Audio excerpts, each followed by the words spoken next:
رسوله الكريم أما الرحمن الرحيم সর্বদাই সর্বস্থলে সর্বপ্রথমে আমি আমার প্রাণপ্রিয় এই মজলিসের সভাপতি সাহেব এবং আমার সুনাম ধন্য মান্য ব্যক্তিগণ এবং আমার ছাত্র ভাইদেরকে ও আমার পর্দার আড়ালের মা বোন সবার কাছে আমার সালাম, আসসালামু আলাইকুম ওয়া রাহমাতুল্লাহি ওয়া বারাকাতুহু।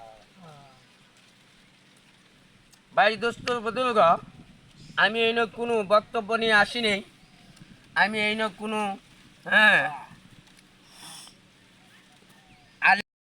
আর আমি হাফেজও না। আমি উলামাদের মুখে যা শুনি, কোরআন হাদিসের মাধ্যমে যা শুনেছি তা আপনাদের সম্মুখে ধরে তুলব। সর্বপ্রথমে আমার বয়ান হইল গিয়া জাতির পিতা সম্পর্কে। ভাই দোস্তর বুজুর্গ, আল্লাহ পাক রব্বুল আলামিন 4 জন পিতার নাম ঘোষণা করছেন। 1 নম্বর হইল গিয়া আদি পিতা।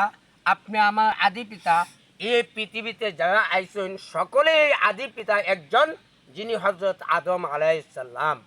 সুবহানাল্লাহ। দ্বিতীয়ত প্রকাশ করেছেন জাতির পিতা। ভাই দোস্তর বুজুর্গ, আল্লাহ পাক রব্বুল আলামিন কোরআনের মাধ্যমে ঘোষণা করে দিয়েছেন, হাদিসের মাধ্যমে ঘোষণা করে দিয়েছেন, আপনি আমার জাতির পিতা, আপনি আমার জাতির জনক। সাইয়্যিদুল মুরসালিন খাতামান নবিয়্যিন মুহাম্মদুর রাসূলুল্লাহ সাল্লাল্লাহু আলাইহি সাল্লামের পাশে একটা নাম আছে, যার নাম হইল ইব্রাহিম। দুরূদ ইব্রাহিমের মাধ্যমে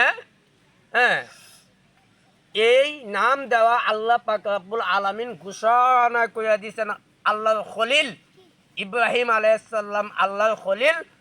আর সারা পৃথিবীর জাতির জনতা, জাতির পিতা হযরতে ইব্রাহিম আলাইহিস সালাম। সুবহানাল্লাহ। আরেকটা ঘোষণা দিয়েছেন রূহানি পিতা। আপনি আমার রূহানি পিতা, যিনি না এলে দুনিয়ার বুকে কোনো কুল কায়না সৃষ্টি হইতো না, যিনি না আসিলে এই সুন্দর পৃথিবী সাজানো হইতো না, যার নাম আসিলে পরে সঙ্গে সঙ্গে সাল্লাল্লাহু আলাইহি সাল্লাম পরে আপনার জন্য জরুরি ওয়াজিব হয়ে যা, সেই রূহানি পিতা জনাবে মুহাম্মদুর রাসূলুল্লাহ সাল্লাল্লাহু আলাইহি সাল্লাম। সুবহানাল্লাহ। চতুর্থ নম্বর আমি কইছি কি তার একজন পিতা যে আপনাকে জন্ম দিয়েছেন, জন্মদাতা পিতা। যে আপনাকে জন্ম দিয়েছেন, আপনার জন্মদাতা পিতা। এই পৃথিবীর বুকে হইল 4 জন পিতা। তার মাধ্যমে জাতির পিতা তো আমি কইলামই। এখন আর আপনারা ভুল ধারণা করেন না যেন জাতির পিতা অমুক, জাতির পিতা অমুক। কিছু কিছু লোকেরা শুনি বলে যে জাতির পিতা নাকি তাদের শেখ মুজিবুর। এরা হইল নাস্তিক এবং কাফের, যারা আল্লাহর কোরআনকে বাতিল করিয়া সামান্য একটা নেতাকে জাতির পিতা হিসাবে ঘোষণা করে। এরা নাস্তিক, এরা কাফের। আর আল্লাহ পাক রব্বুল আলামিন ঘোষণা করে দিয়েছেন আপনি আমার জাতির পিতা, আপনি আমার জাতির পিতা হযরত ইব্রাহিম আলাইহিস সালাম, হযরত ইব্রাহিম আলাইহিস সালাম।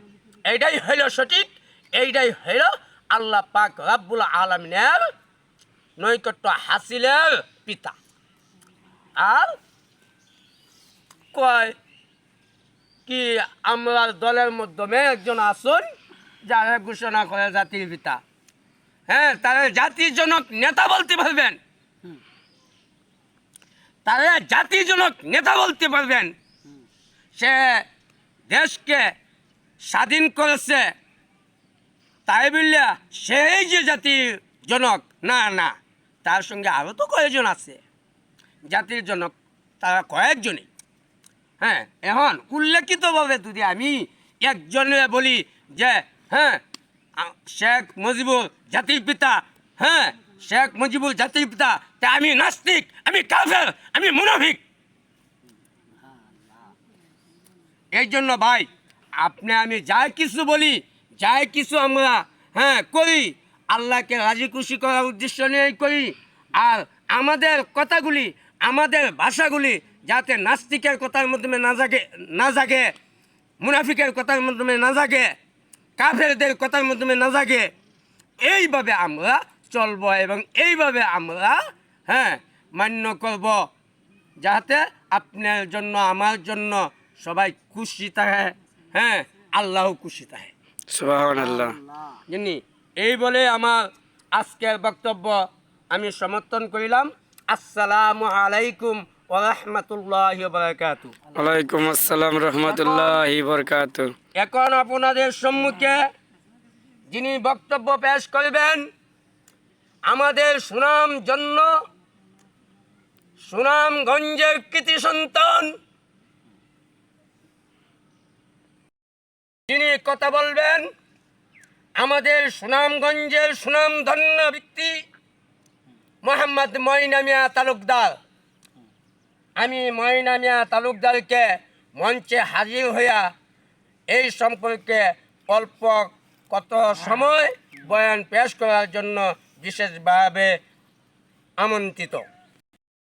এখন আপনারা দেখতে পাচ্ছেন, আমি এই মুহূর্তে সম্মানজনক একটি মালা পরাইব আমাদের সুনামধন্য সন্তান, আমাদের এই বাংলার ভবিষ্যৎ জনাব ময়না মিয়া তালুকদারকে। সুবহানাল্লাহ সুবহানাল্লাহ। আসসালামু আলাইকুম। যে বক্তব্য দিয়ে গেছে উনি আমার জন্মদাতা, পিতা, আব্বা, আমার আব্বু যা বলছে তাই সত্য। তা আপনারা সবাই আমার আব্বুর জন্য দোয়া করবেন। সব কিছু আমার আব্বুই যা বলার বলছে, আমি আর বলতে পারবো না। ইনশাআল্লাহ।